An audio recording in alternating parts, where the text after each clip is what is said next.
Anna, Carl, Sigmund. My claws are the claws that cut the mind. In the film Logan, we learn that Wolverine naturally grows a full beard, which means that for the rest of the X-Men and Wolverine films, he was grooming himself so that he could look like this.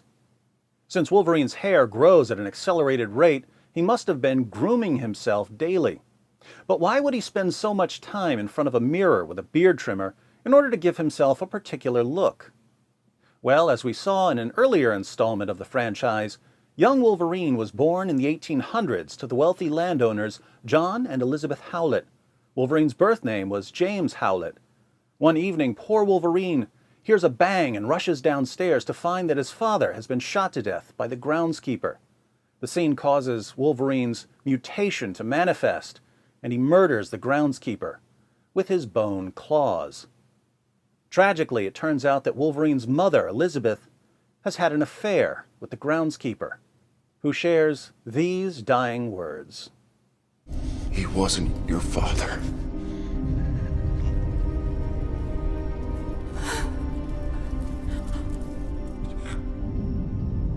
Son. Notice the groundskeeper's appearance. His name? Thomas Logan. Wolverine spent more than a century grooming himself to resemble his biological father, whom he had killed. He finally stopped the grooming sometime before the events in the most recent film, presumably after he had gained complete control over Professor X, a father figure who, ironically, was much younger than Wolverine. And yet he continued calling himself Logan. It seems we never really grow out of childhood trauma. Neither do prophets. In our last session, we discussed some of the psychological research on the impact dead or abusive fathers have on the religious beliefs of their children. The evidence shows that history's most prominent atheists and skeptics tended to have dead or abusive fathers or father figures during crucial periods of psychological development, and that history's most prominent theists tended to have close relationships with their fathers or father figures during the same period of life. Further evidence shows that the theists had far more positive relationships as adults, suggesting that abuse or abandonment by a father or father figure during childhood has a negative impact not only on a person's understanding of God, but also on future relationships in general. We then turned our attention to one of history's most famous orphans, Muhammad. Shortly after his birth, Muhammad was sent to live with a foster family in the desert. A few years later, he was taken away from his foster family and returned to his mother, who died when he was just 6 years old. His grandfather was the next to take him in, but his grandfather died 2 years later. Custody of Muhammad then fell to his uncle, who was too busy to pay much attention to young Muhammad, at least until Muhammad was able to help out with the caravan trade. So Muhammad wasn't just orphaned, he was repeatedly orphaned. He was a serial orphan. And our knowledge of psychology allows us to predict some of the adult characteristics of a serial orphan. But it also allows us to do much more. It allows us to help Islam's greatest scholars understand Allah. Now, later in this series, we're going to discover what Allah actually is. Spoiler alert, Allah is the suppressed subconscious of Muhammad. For now, however, I'm more concerned with the fact that because Muslim scholars don't understand psychology, they don't understand Allah according to their own religion. They try to understand Allah's intentions, but their ignorance of psychology leads them to false conclusions. Perhaps an example will help. Take Sheikh Yasser Qadhi. Sheikh Qadhi has spent many years studying the life of Muhammad, and he's lectured on Muhammad's childhood experiences. So the Prophet's father passes away when his mother is pregnant with him. And his mother barely has 2.5 years really to take care of him and nourish him, because he was being taken care of by Halima as well. And then when the Prophet is barely 6 years old, he loses his mother and his father. Moreover, Sheikh Qadhi draws attention to the psychological impact of these childhood experiences. For instance, even the adult Muhammad broke down in tears when he visited the grave of his mother. They say that the Prophet ﷺ found a grave over there, and he sat down and he cried like we had never seen him cry before. Until his lihya, his beard, which is, mashallah, it is narrated the Prophet had a very big beard. His beard was wet with tears. Muhammad, when he was more than 50 years old, was so troubled by something that had happened when he was 6 years old that he sobbed until his beard was soaked with tears. Can we say that Muhammad's repeated losses as a child had a significant psychological effect on him?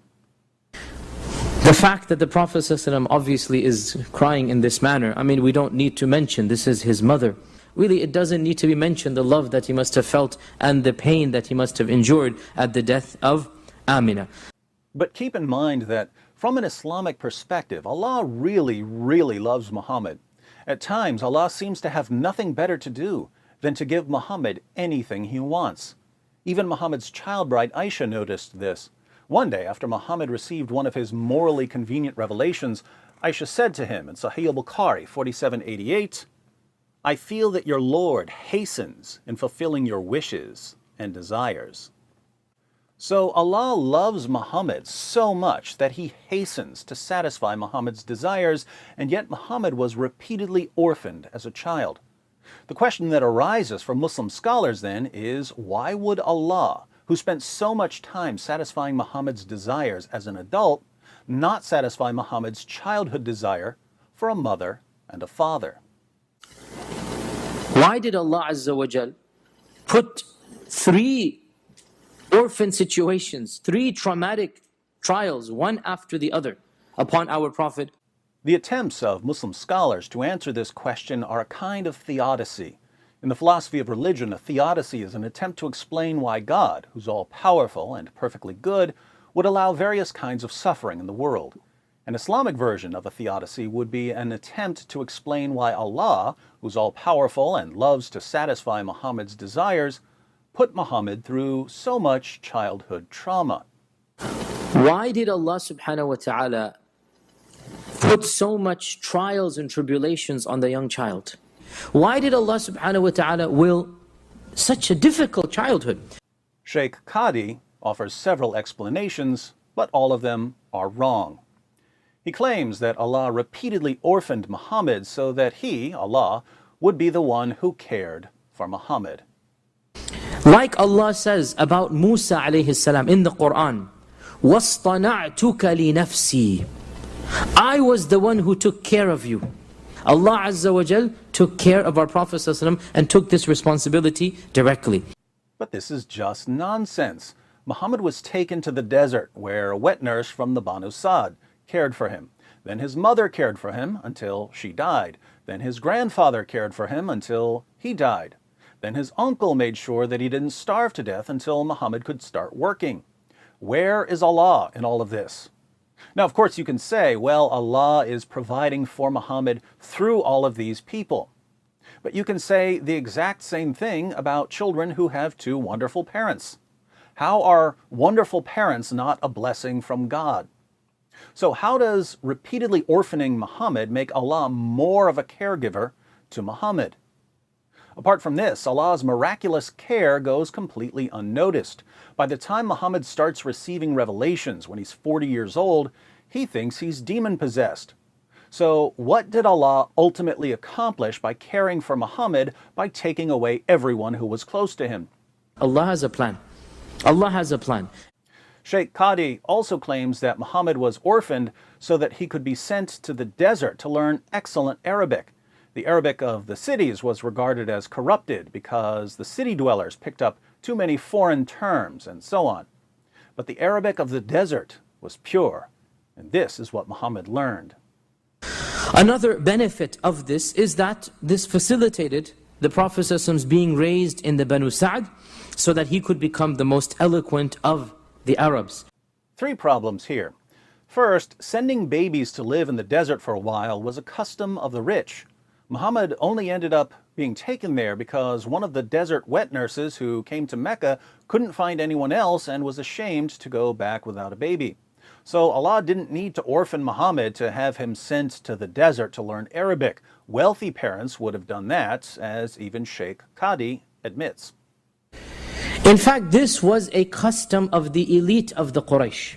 It was a custom of the nobility of the Quraysh.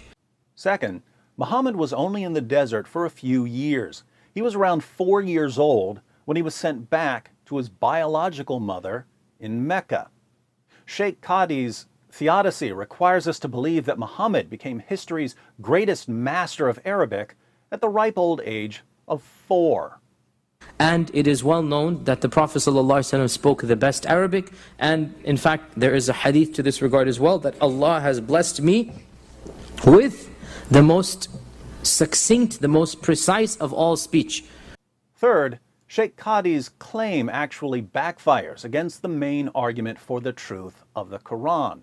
The Quran's central argument is that any chapter of the Quran is so wonderfully written, no other writer can match its Arabic prose. But if Muhammad was history's greatest master of Arabic, no one would be able to match his Arabic, right? So even if the Quran were truly unsurpassable, which it isn't, but even if it were, we could just attribute this to Muhammad's unsurpassable Arabic eloquence, couldn't we?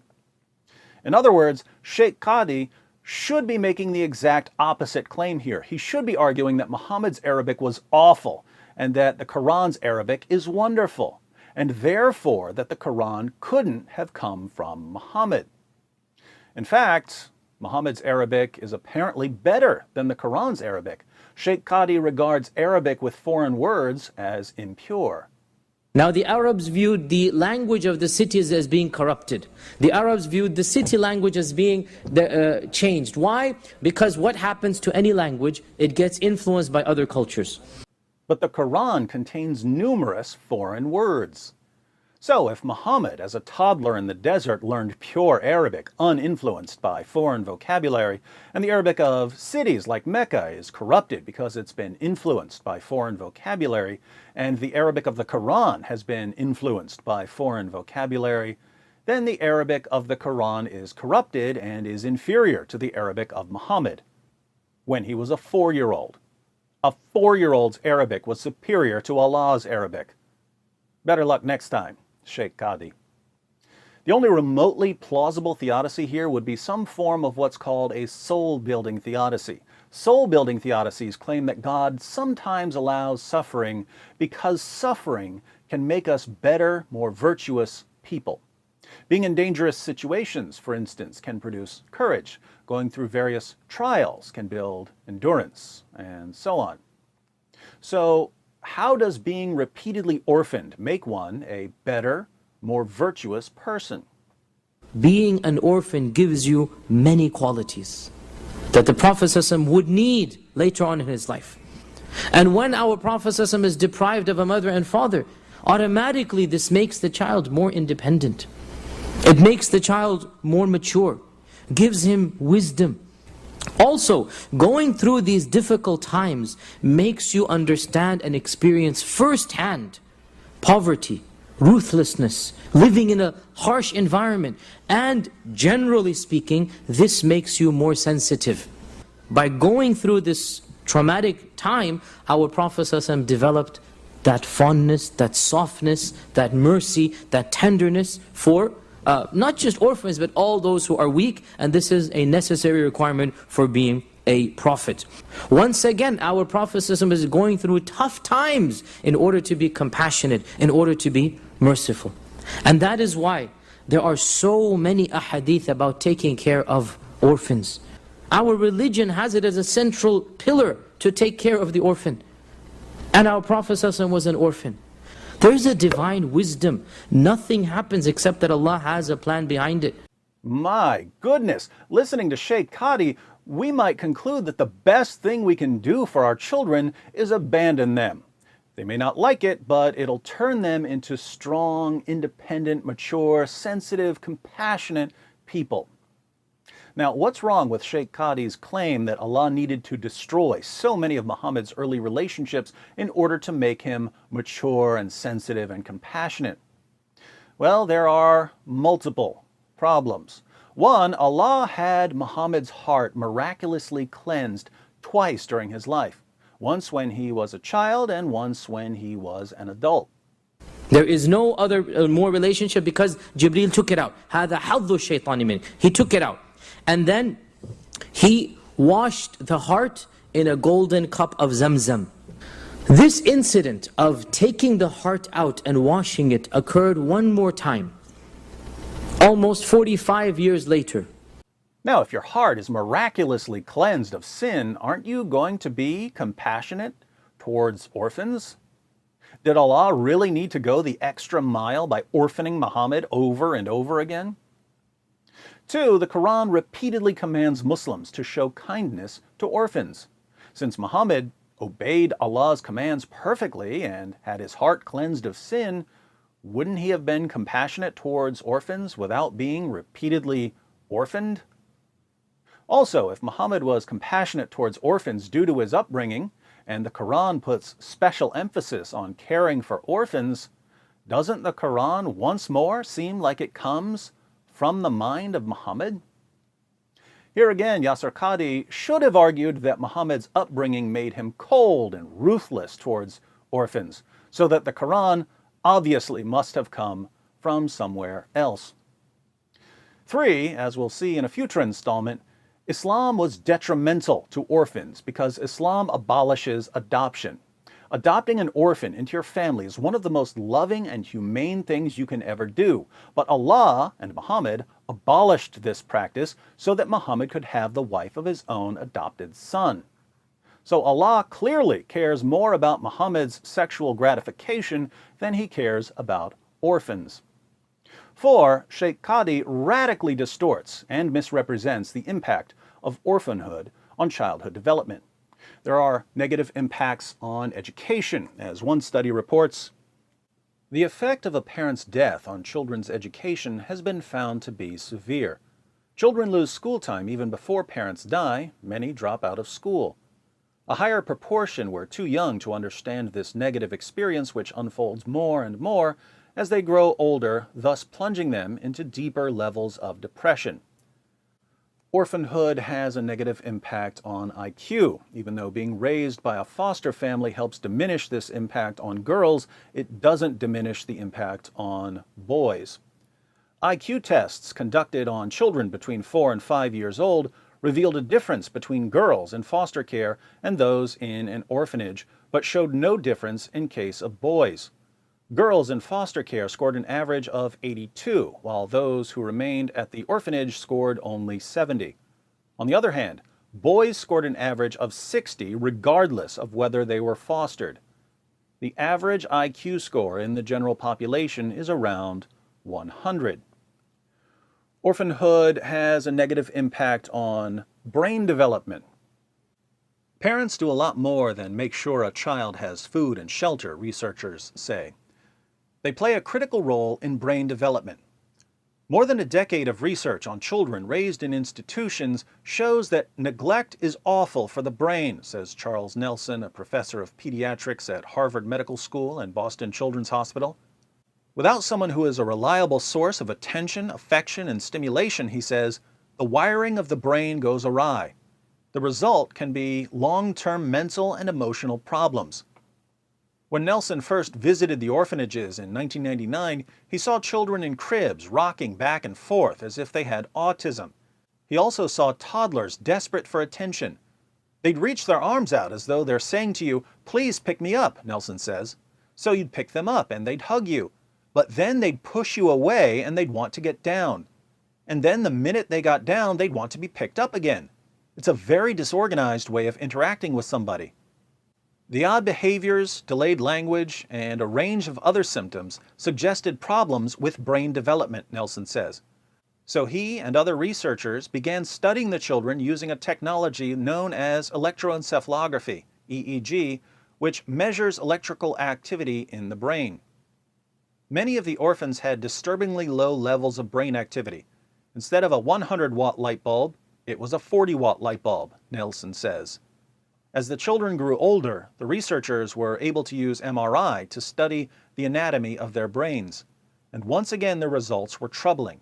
We found a dramatic reduction in what's referred to as gray matter and in white matter, Nelson says. In other words, their brains were actually physically smaller.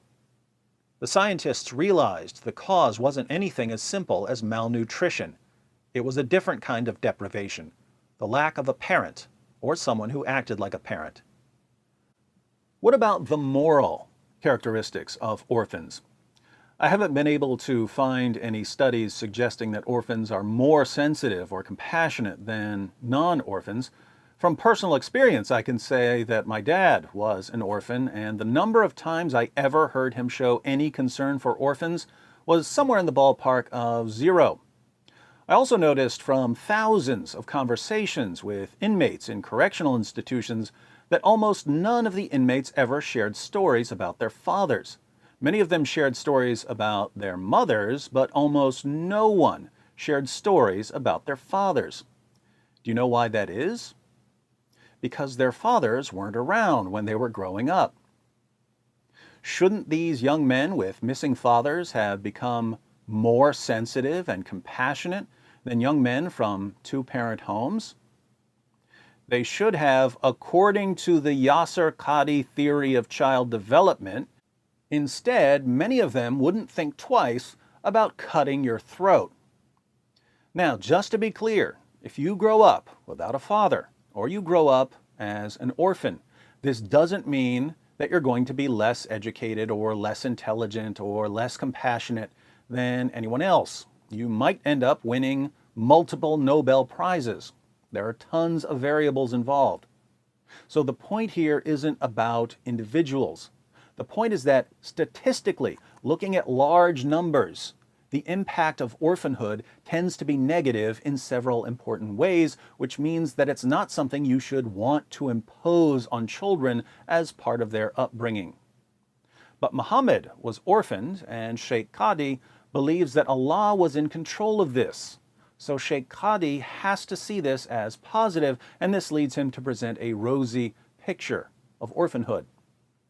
Once again, however, I have more respect for Allah than the Muslims who believe in Him. I say that I have more respect for Allah than Sheikh Qadhi does because if we listen to Sheikh Qadhi, we have to conclude that Allah is completely ignorant of psychology. But if Allah created human beings and created our brains and wired us in specific ways, then Allah must know what He's doing. He must know the impact of taking away a child's father, then taking away his foster family, then taking away his mother, then taking away his grandfather. Allah knows what this will do to a child, and we know what this will do to a child, which means that we can know Allah's true intentions. Sheikh Qadhi believes that Muhammad's trials during childhood shaped his character. So by putting the Prophet ﷺ through such difficult circumstances, this made him who he was. And he needed to be that man in order to be the Prophet of Allah subhanahu wa ta'ala. So, from an Islamic perspective, what did Allah want Muhammad to become? It makes no sense to say that Allah orphaned Muhammad repeatedly in order to make him more sensitive, since being repeatedly orphaned doesn't make you more sensitive. But as we discussed in part 1, we do know the impact of losing a father or father figure at a young age.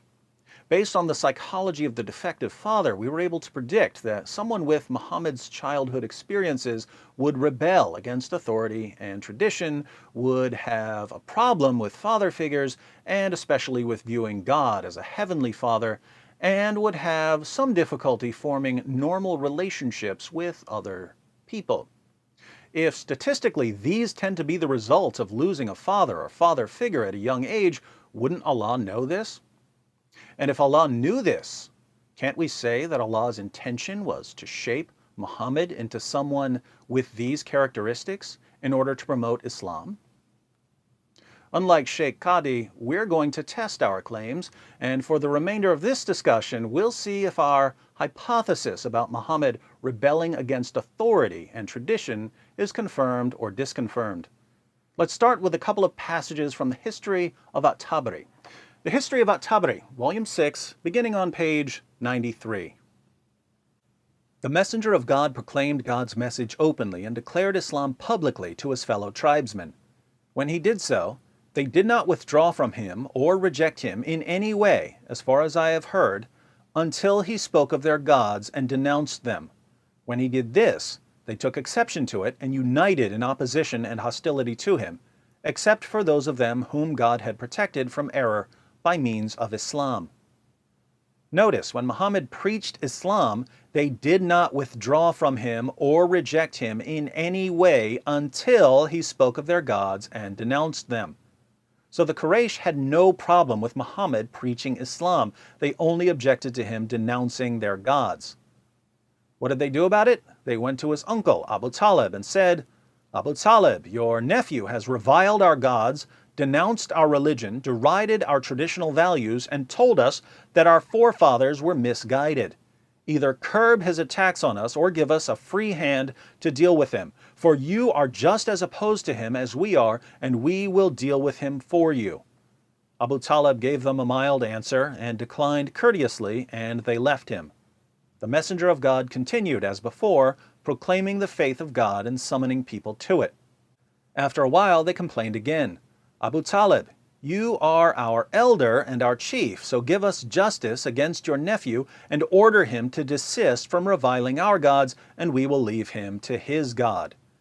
Here again, they have no problem with Muhammad preaching his view of God. They object to Muhammad reviling their gods, and their only request is that he stop reviling their gods.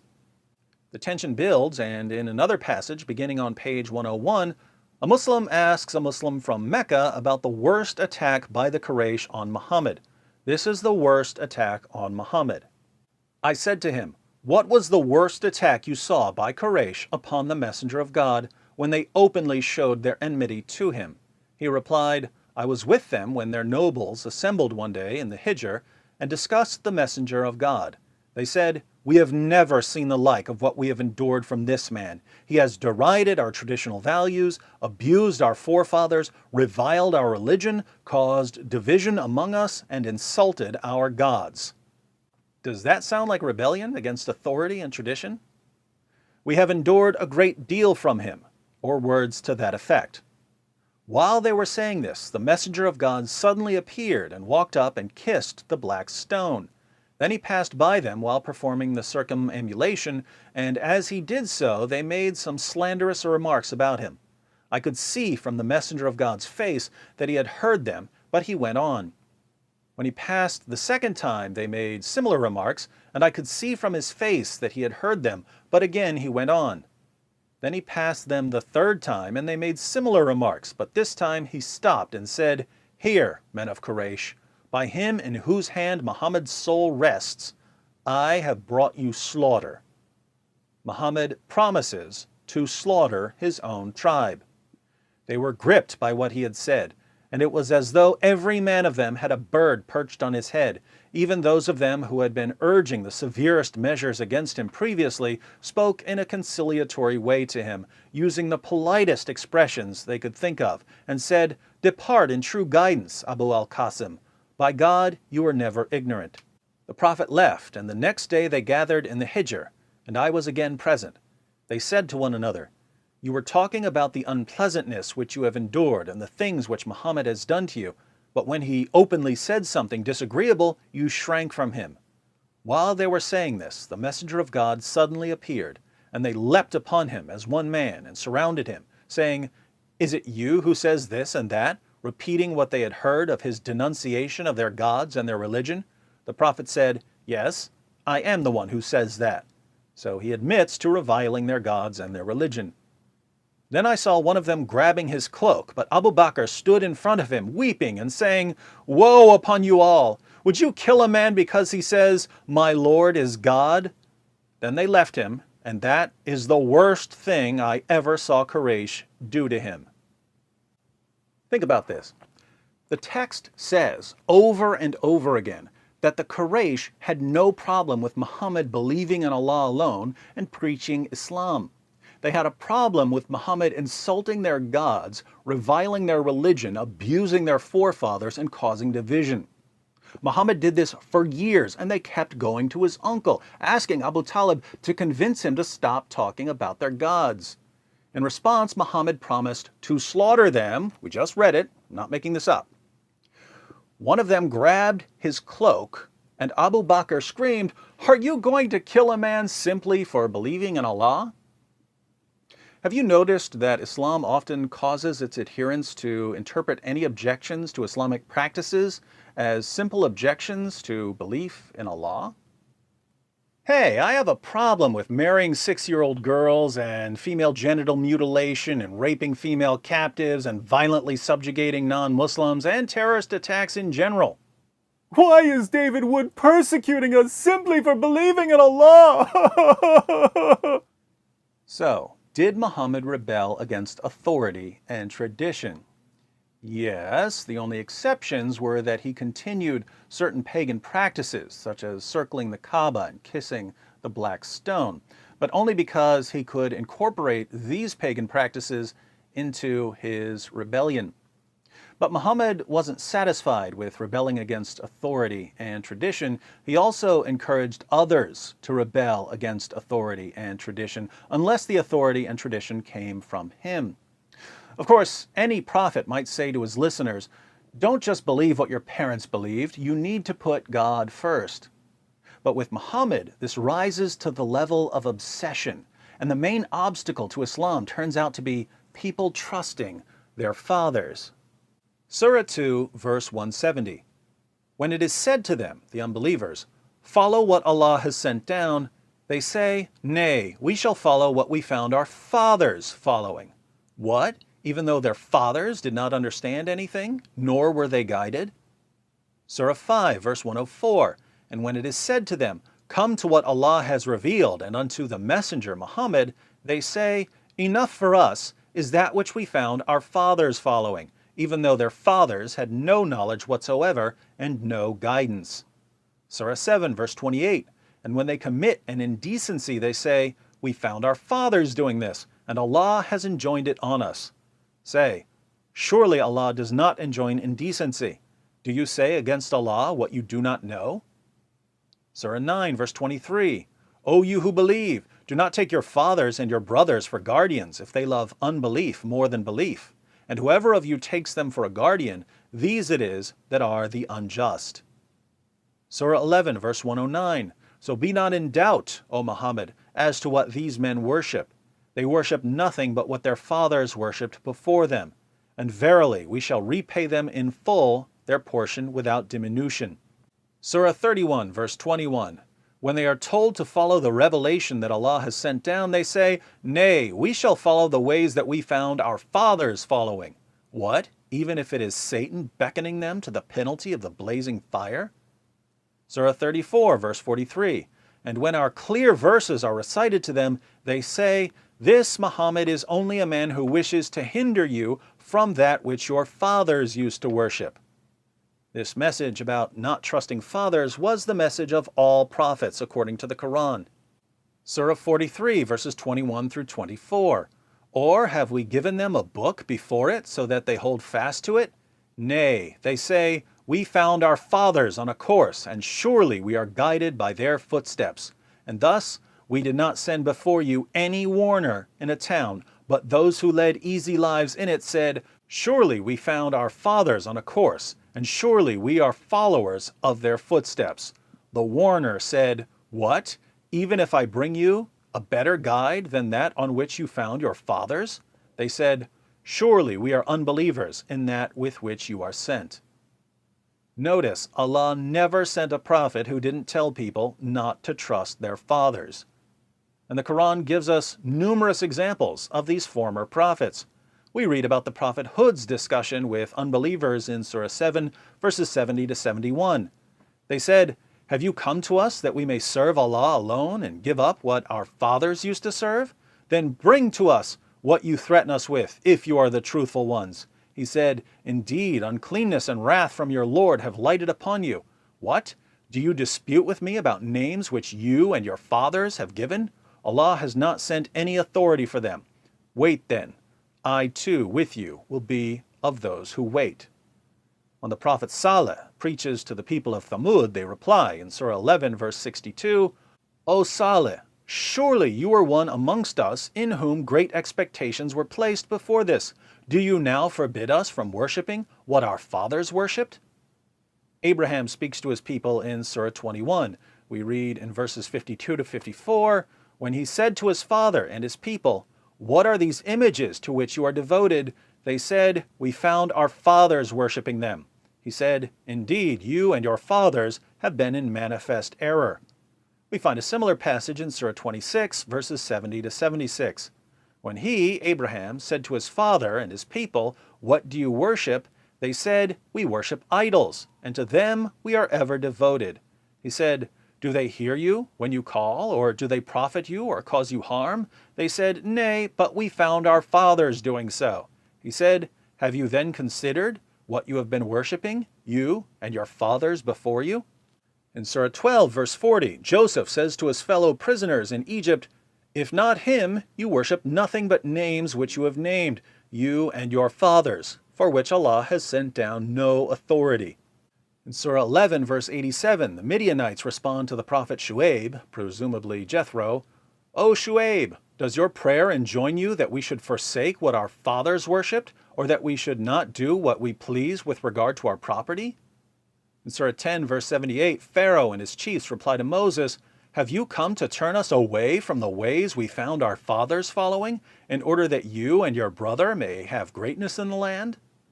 In Surah 14, verse 10, Moses tells the Jews about the message of the prophets before him. Their messengers said, "Is there doubt about Allah, the maker of the heavens and the earth? He invites you to forgive you your faults and to respite you till an appointed term." They said, "You are nothing but mortals like us. You wish to turn us away from what our fathers used to worship. Bring us, therefore, some clear authority." The main task of all prophets, according to Muhammad, the orphan with a psychological need to rebel against authority and tradition, seems to be convincing people not to listen to their fathers. This is interesting because the vast majority of Muslims only believe in Islam because it's what their parents taught them. Nevertheless, convincing people to rebel against their parents and culture usually doesn't go over too well. So, not surprisingly, Muhammad had to flee Mecca. The Meccans couldn't have been happier. Once he was gone, they could go on practicing their religion and traditions. Muhammad was safe hundreds of miles away in Medina. He and his followers could work and worship Allah and learn the Quran in peace.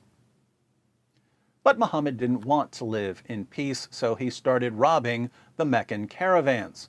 Muhammad knew that the people of Mecca depended on these caravans. Anyone who had any money would invest it, hoping to get back something extra to feed their families. If the caravan didn't return, some people would starve. So Muhammad started attacking these caravans. The attacks eventually led to war with Mecca. Muhammad won the war when he conquered Mecca, seized the Kaaba, and smashed the 360 idols worshipped by the pagans of Arabia. His tribe, the Quraysh, was forced to submit to him. So Muhammad attacked his own people theologically, socially, morally, economically, and militarily. And he won. Therefore, if you're a Muslim and you ask, Why did Allah Azza wa Jal put 3 orphan situations, 3 traumatic trials, one after the other, upon our Prophet? the correct answer from an Islamic perspective is not, "I guess Allah wanted to make Muhammad more sensitive." The correct answer from an Islamic perspective is that Allah wanted to turn Muhammad into the ultimate weapon for destroying cultures. And in order to do that, he had to crush Muhammad emotionally and psychologically. But this isn't all that Allah wanted to do with Muhammad. In our next video, The Psychology of Islam Part 3, Theology of the Fatherless, we'll see how Allah's psychological experiments on Muhammad led Muhammad to react violently to the Judeo-Christian view of God as our Heavenly Father. So, in X-Men movie terms, Allah is the theological equivalent of Dr. Xander Rice, director of Alkali Transigan, the company that creates the soulless Wolverine clone X-24 to annihilate its enemies. X-24 is the 24th experiment, which makes the prior experiments obsolete. Of course, in the Quran, Muhammad, the seal of the prophets, is the 25th prophet mentioned by name, so he should technically be Allah's X25. Or if we go with P for prophet, he was Allah's P25. For the sake of clarity, we'll now refer to Muhammad as P25 when we're discussing Allah's psychological experiments. If Allah had willed, He could have had loving parents until he became a prophet, or at least until he became a young man and an adult. Allah has a plan. Allah has a plan.